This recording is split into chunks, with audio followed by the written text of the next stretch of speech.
Hello, everyone. Thank you for joining us, and welcome to the Bowling University studio from the International Bowling Campus in Arlington, Texas. I'm John Karabatsis, and I'll be your host for this edition of the Bowling University Profit Break. Our mission here at the university is to enrich people's lives personally and professionally, and the Profit Break is an opportunity for sharing insights on how to grow revenue, reduce costs, and enrich yourself, your team, and your business. If you're joining the Profit Break for the first time, welcome. We're glad you're here. Stay with us for the next 15 minutes and you'll be on your way to improving profitability. Today we have with us a longtime friend of the bowling industry and frequent BPA guest speaker, Mr. George McAuliffe. George has conceived, created, and operated entertainment centers from 2,000 to 150,000 square feet as a corporate executive, entrepreneur, and consultant. He's a partner with his son, Howard, in Pinnacle Entertainment Group, consultants to our industry for 25 years, and have helped hundreds of bowling centers add or improve their arcade and family entertainment attractions. Today, George will be sharing his insight on the critical topic of arcade layout. George, great to see you again. Thanks for taking time out of your busy schedule to join us. Thank you, John. It's nice to be here. I'm a big fan of Profit Break, so it's especially nice. All right, well, thanks again. So this topic that we're going to talk about today, arcade layout, typically it's something in my experience been a lot of fun, but it's also quite intimidating. So can you share with us, how do you get started on taking this blank sheet, if you will, on a piece of paper or in your own brain and turn that into an effective layout? Sure, I'll do my best. I think, before we get to the actual layout structure, we start with the space planning, getting the location of, let's say, the arcade or family entertainment attractions right within the greater building and how they interact with the other attractions. Take a bowling center. You'd want to be as centrally located as you can. Marketers or advertisers talk about eyeballs and, appealing to eyeballs and counting those. And so it's the same thing with us. We want as maximum sight lines from, if we can get it, from lane 1 to lane 32. Central location is always nice. Beyond that, having open walls or absence of walls, so openness is a big plus. The arcade business is, in many ways, has an impulse component. So whether that gets a guest into the arcade once or gets a bowler into the arcade an extra 2 or 3 times during a visit, the openness counts. And then you get into some of the down and dirty, if you will, but things like making sure we have ceiling heights and sufficient electric and that kind of thing. Okay. So that's the space planning part. And I love what you said about the openness, keeping that open to the rest of the facility, and the interaction with the other elements of the center. Those are 2 critical topics and key words, I think, that our members need to be aware of. So, okay, so now you know where it's going to go. Okay, you've identified the space, and this so this term I've heard you use before, blank slate to finish layout. Okay, once you locate your arcade, what's next in terms of the layout? Sure. Well, you got the slide up on the screen, which is a good example of a nicely sized arcade. So here we employ what I call the racetrack design, and you think about a department store or an amusement park. The racetrack design is very much effective in those venues as well. If you think of coming into the center from the front middle, let's just say, people have a right-hand bias. Most people are right-handed. It's been studied in retail for years. So the right-hand bias pulls you to the right.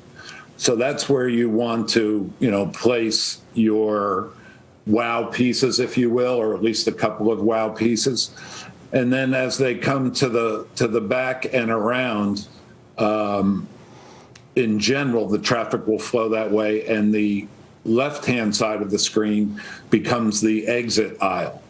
We like to entice people and try to draw people through game placement into the center, of course. We think the more circulation we can get, the better off we are. If you look at the rear of the space, you see what we call the carnival wall today. You know, there are certain games that are between 8 and 12 feet front to back. They tend to line up nicely on a carnival wall. They tend to be taller games with scoreboards and lights up above. So having them on a back wall is a nice thing because it pulls people all the way back through the space. Let me go back to the front of the space. You see the redemption center on the right. We like, and you know, you might put 10 operators in the room and get 3 different opinions. We like to have it on the way in where everybody can see the redemption center, whether that's a store or a counter. We can't always get that. Layouts are a process of trade-offs in a lot of cases, but we try whenever we can. Mm-hmm. So we have that racetrack design. In spaces where we're not quite as square, we may have to go with what I call an intersection design, more like a city planning type thing, where you come in, you know, your yellow brick road or main traffic area might be more centrally located with offshoots. And then the other thing we look to do in the layout, which is extremely important, is design it for future flexibility. Sure, we want it to be great on day one, and we put a lot of thought into it. But even when we go for a setup, I'll change my own layout to try to tweak it a little bit. And certainly over time, we want to change the layout to create, it's a very inexpensive way to create, you know, something new in the space. Mm-hmm. The way you do that is you make sure you get your electric right. And we work with 6 outlets on 6-foot duplex outlets on 6-foot centers on all perimeter walls, whether we need them or not. We might have a few extras, but it's going to pay in the long run. And then we do either a grid, a ceiling grid. When we do retrofits, we do a lot of drop-down electric for the games in the center. Or if it's new construction, and we like to have floor-mounted quad outlets. So those are some of the basics that we look for in a layout. Sounds like there's an awful lot to consider. I mean, even before you start putting the pieces in, when you mentioned the electrical and 6-foot on center and so on. And then I love what you said, too, about the wow pieces. 'Cause nowadays, so many pieces are wow. I mean, they're awesome, and you want to keep them out. You want to keep them visible. Tell us a little bit more about game placement itself. Do you have any more pointers on what we should put and where? Well, we talked about the carnival wall, so there's a good place to start. If you look at the pictures here, on your left, if you look at the first game, and I don't know if it's possible to make that bigger or if the audience sees it the way I do, but just to the right of that center game is our play card kiosk. Okay. We strongly believe you get that play card kiosk right in the path, right in the face of customers entering the space, because then everybody knows where to spend their money. You make it easy to spend the money. One of the questions for facilities that have multiple kiosks is, let's say there's 2. Do we do 2 side by side up front? If we have intense peaks, meaning very, busy Saturdays and Sunday afternoons usually, or we have those short periods of intense traffic, we might want to do that just to keep the line shorter and make it easy for people to come through. The other consideration is maybe we take that second kiosk and place it in the back of the room so that it's easier for recharges, for people to recharge and spend up. If they go to the front of the room to put the recharge on, they might just keep walking. So that, it's important to get that kiosk placed properly. We talked about the redemption counter or store, also having that placed properly. If we have a VR piece, virtual rabbits, for example, if we do a Hologate or a Vex staffed attraction. We want to have those centrally located. Those are the big wow factors. They have a lot of spectator entertainment value. And then we want to have some of our better pieces around those as well. We want to have high payout redemption games, at least a couple, usually our what's commonly called pushers. We want to have those near the redemption counter or store, because then people can go out and quickly get more tickets if they want to trade up to a bigger item. There's a few tips there. You know, along the same lines with that, as far as gameplay, so I heard you mention about the kiosks. And when you put the kiosks in, there's you have an expectation or a plan on how the traffic's going to flow and so on. Is it important after you open, if you will, that you watch, that you just sit back and watch and see if the traffic is flowing as you anticipate it? Or is it something you're just, okay, this is what we're going to do, you set it, and then you move on? No, that's a great question.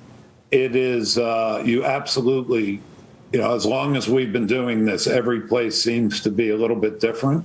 Mm-hmm. So watching how the guests interact with the space and with the games is critical. And that goes back to the flexibility to be able to move games when you need to. It's a little harder these days because they're big and they're heavy. Right. So the equipment, in the old days, we had a hand truck and it was easy to move a game from one place to another. It's a little tougher now. So you certainly want to get your carnival wall right. Mm-hmm. Those are the toughest to move. But definitely you want to be flexible and be open-minded about getting your tweaking the layout. Okay. So what I'm hearing is don't necessarily be a slave to what you put on that paper. Because that's a concept, and then once you get in there, it may look a little bit different to your eye. So you have to be able to adapt and adjust on the fly, right? One of my favorite lines in business is, and especially as I get older, I try to live by it, but if you think you know everything, you can't learn anything. So being open-minded, absolutely. Yep. Good point. Very good. I'm going to have to remember that one. One more follow-up on that. Once you've set those and you're watching and you see how it's flowing, okay, you're happy with it, how often do you recommend centers rotate their games and move them around, change them? Is that something that you don't have to do it, just set it and forget it, or, how do I make that decision? Yeah, I'm going to break that into two parts. One is changing the games that I already have, changing the layout, if you will, for games that I already have. And we like to think about doing that every 6 months or so. Okay. Just to give a fresh look and have people not take the space for granted. And, the human mind is, as we all know, sometimes surprising, right? The things that we take for granted.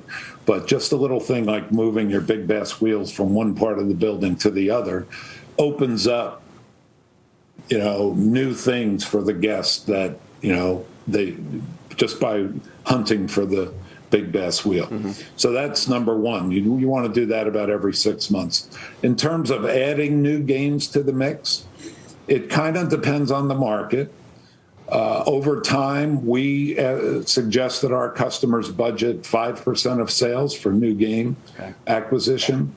A lot of times they'll be trading games in, so the actual expenditure exceeds 5% because of the value of the trade-in.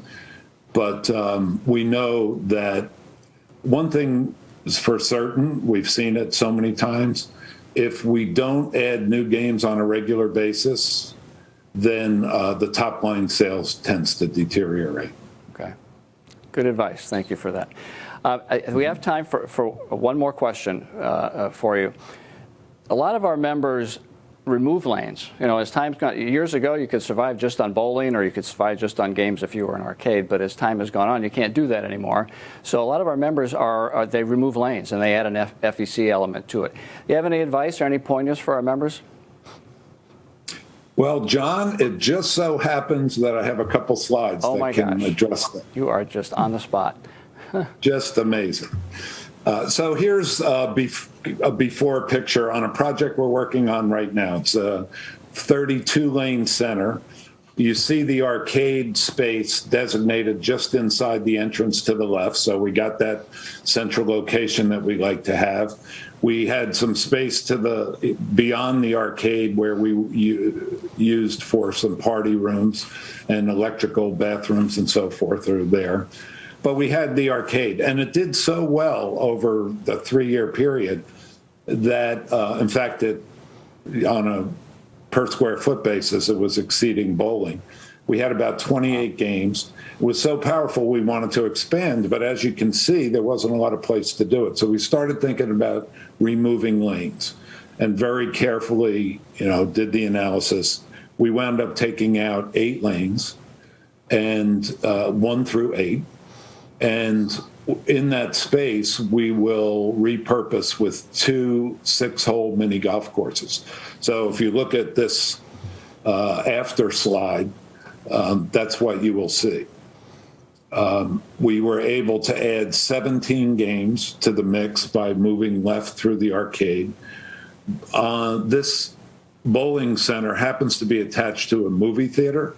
So if you look between the VR unit and the arcade pieces, you see an opening in the wall there on the left.